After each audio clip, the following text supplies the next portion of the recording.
have spent 11 years designing targeting systems for the Compact Armaments Division. In that time, I have overseen the certification of 43 acquisition platforms tested against registered sentient species, non-registered apex fauna, drone swarms, and every combination of environmental distortion the evaluation committee could devise. 43 systems, 43 successful certifications. The failure rate, across 11 years and 14,000 trial engagements, was 0. I am here today to tell you that the 44th will not be certified. I am also here to tell you that the fault does not lie with the system. The Combat Standards Panel has my full written analysis. What I want to do this morning is walk you through what we actually saw, because I do not think the written analysis conveys it adequately. Numbers convey a problem, footage conveys a fact. I have asked the review officer to load the engagement recording for the tribunal. The timestamp is week 1, day 3 of the trial series. The chamber is 40 meters by 40 meters, sealed, featureless. The acquisition platform is mounted centrally at ceiling height, with full 360-degree arc coverage and 0 environmental occlusion. 3 human subjects enter from the north corridor. I want you to watch what happens to the solution counter in the upper right of the frame. The system identifies the 3 subjects in 0.31 seconds, standard. It begins sequential threat prioritization immediately. That is the design, because targeting multiple mobile threats requires a hierarchy, and the hierarchy requires a confirmed priority target before the fire solution can execute. The system is scanning continuously, building its priority ranking, and the solution counter begins to climb. Watch it. 48 solutions logged in the next 11 seconds. The counter reaches 48 and holds. The system does not fire. Pause there. What you are looking at is not a malfunction. I want to be precise about this, because the procurement brief described the trial outcome as a targeting failure, and that framing is incorrect. A failure implies the system deviated from its design parameters. It did not deviate. It performed exactly as designed. The system requires a confirmed priority target before executing a fire solution. To confirm priority, it must resolve which of the 3 subjects represents the primary threat at the moment of execution. To resolve that, it must evaluate the positional and angular relationship between the subjects and the platform, because the fire solution is not merely which subject is closest, but which subject at the moment of execution presents the highest probability of causing harm to the protected position before the remaining subjects can be neutralized in sequence. That is the calculation. 11 years of engineering went into making that calculation fast. We got it to 0.23 seconds per cycle. Faster than any competing platform on the compact market. Faster than any target that has ever entered one of our evaluation chambers has been able to meaningfully change its positional relationship to the others in 0.23 seconds. The 3 humans changed their positional relationship to each other in less than 0.23 seconds. Every cycle. Resume the footage. Watch the 3 subjects. Watch their feet. They are not running. This is important. They are moving at a pace I would describe as brisk. Not sprinting, not charging, not performing any motion I would classify as aggressive in isolation. They are moving the way a work crew moves through a corridor they have walked 100 times, and yet every 0.2 seconds, the angular relationship between the 3 of them, measured from the platform's acquisition point, shifts. Not randomly. The shifts are consistent. They are converging on the platform's position from 3 vectors that are never simultaneously resolvable into a clean priority hierarchy.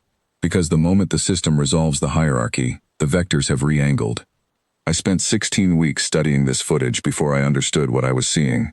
They are not reacting to the system. The system is invisible to them. They cannot see it, cannot hear it, cannot detect its targeting cycles. They are not performing evasive maneuvers. They are simply moving together, the way they move when they move together. And the way they move together happens to produce a continuous, non-settling angular redistribution that the system's priority resolution cannot outrun. In week 3 of the analysis, I asked one of the human liaison observers to watch the footage and tell me what they saw the subjects doing. She watched it twice. She said, "They're crossing." I asked her to explain. She told me that when 3 people who know each other move through a space together, not in formation, not following a protocol, just moving, they naturally stagger their positions relative to one another in a pattern she described as weaving. She said it happens without thought. She said it is something children learn before they learn to speak. She said that 3 adults who have worked together in close quarters will cross in front of and behind one another at irregular intervals without discussing it, without signaling it in any way I could measure, because they know, without knowing that they know, where the other 2 are at all times. I asked her to elaborate on without signaling. She thought about it. She said, "You can try to signal, but by the time you signal, it's already happened. I have reviewed the footage 41 times. I have used our highest resolution motion capture overlay on the subject's body positioning. There are micro movements, a weight shift, a shoulder angle, a head orientation, that precede each positional redistribution by approximately 80 milliseconds. They are not conscious signals. They are better than signals. They are predictions that the body executes before the mind formulates the intent. The three subjects are not reading each other's signals. They are reading each other's bodies the way you read a surface, not by looking, but by knowing where it will be, because it has always been there. The system cannot read that. No system I know how to build can read that, because you cannot model a prediction that has not yet resolved into an action. The system sees the action. By the time the action is visible, the next one has already been decided. In week 9, at the suggestion of our senior probability analyst, we ran the engagement data through a retrospective modeling suite. We asked it, given the angular distribution of the three subjects across the full 11-second sequence, was there any point at which a fire solution could have executed? The suite ran for 6 days. It returned a finding of 2 possible execution windows, each lasting less than 0.18 seconds. Our platform resolves at 0.23 seconds per cycle. 2 windows, each shorter than our minimum resolution time, across 11 seconds of engagement. I want to be very clear about what this means. The 3 subjects were not trained for this. The engagement was not a formal military exercise. The subjects were 3 human field researchers who had worked together for 4 years. They were told to approach the central position of the chamber. They were not told about the platform. They were not briefed on its targeting logic. They were told, walk to the center of the room together. That is what they did.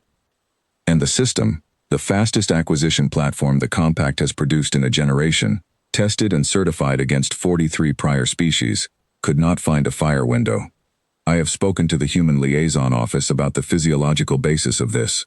The formal answer I received was that human cooperative spatial awareness in small units is a product of a very long evolutionary history operating in close terrain group hunting, where group members needed to maintain functional spatial relationship to each other and to a shared target without verbal coordination, because verbal coordination was too slow and too loud. The human body learned to track the positions of 2 or 3 companions the way it tracks its own limbs, proprioceptively, without conscious attention, with a latency close to 0. 2 or 3 companions, not 10, not 100, 2 or 3. This is, from a targeting standpoint, the relevant number. 3 humans moving together in a space are not 3 targets. They are one distributed system with 3 nodes. The nodes are not in communication with each other the way a command and control network communicates. They are in communication with each other the way a hand is in communication with a shoulder. The latency is effectively 0. The bandwidth is effectively unlimited. There is no signal for the targeting system to intercept. Because there is no signal, there is only a body that knows where its other parts are. My recommendation to this panel is decertification of the platform for any engagement environment in which 3 or more human subjects may be present. This recommendation is not conditional on threat posture, armament level, or mission classification. 3 humans in a room together, any 3 humans, under any conditions, moving toward any shared destination, will produce an angular distribution that this platform cannot resolve. I make no recommendation about what platform could succeed where this one cannot. I am not aware of one. I have submitted my resignation to the division director, effective upon the conclusion of these proceedings. I spent 11 years building something that has never failed. It has not failed now. What I built was a perfect solution to a problem the Compact has accurately understood for a very long time. The problem, it turns out, was not the one that matters. The panel has my report. I have nothing further.